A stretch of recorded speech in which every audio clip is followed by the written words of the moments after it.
అని చెప్పి అప్పట్లో జగదీష్ అన్నను కిషోర్ను వీళ్ళు ఇద్దరు కలిసి 1,00,000 జనార్చన అని చెప్పి మొత్తం కాలువల మీద కాళేశ్వరం నీళ్లకు ఒక మంచి కార్యక్రమం చేస్తే బట్టి విక్రమార్క వచ్చి తిట్టిపోయిండు, ఇది ఎస్ఆర్ఎస్పి నీళ్లు కాళేశ్వరం నీళ్లు కాదన్నాడు.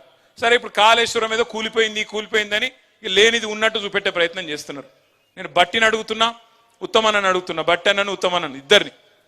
మరి సరే అనుకుందాం, ఒక్క నిమిషానికి మీరు చెప్పింది నిజమే అనుకుందాం, కాళేశ్వరంలోకి వెళ్ళి నీళ్ళు వస్తలేవు అనుకో.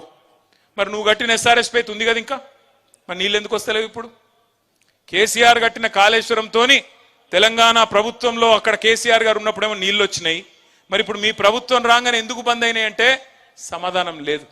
వాస్తవం ఏంది అంటే కేసీఆర్ గారి మీద గుడ్డి ద్వేషంతో, కేసీఆర్ ఆనవాళ్లను ప్రజలు మర్చిపోవాలనే ఒక గుడ్డి వ్యతిరేకతతో మేడిగడ్డలో ఒక్క పిల్లర్ మీద ఒక చిన్న పర్రె పడితే దాన్ని రిపేర్ చేయకుండా 15-16 నెలల నుంచి ఎండబెట్టి అక్కడి నుంచి నీళ్లు కిందికి ఆంధ్రాకు పోతున్నా ప్రేక్షక పాత్ర వహిస్తూ ఇవాళ మొత్తం లక్షలాది ఎకరాల్లో గోదావరి పరివాహక ప్రాంతంలో, మీ తుంగతుర్తిలో, మీ కోదాడలో, మీ సూర్యాపేటలో, పెన్పహాడ్లో పంటలు ఎండుతున్నాయంటే ఖచ్చితంగా ఇది కాలం తెచ్చిన కరువు కాదు, ఇది కాంగ్రెస్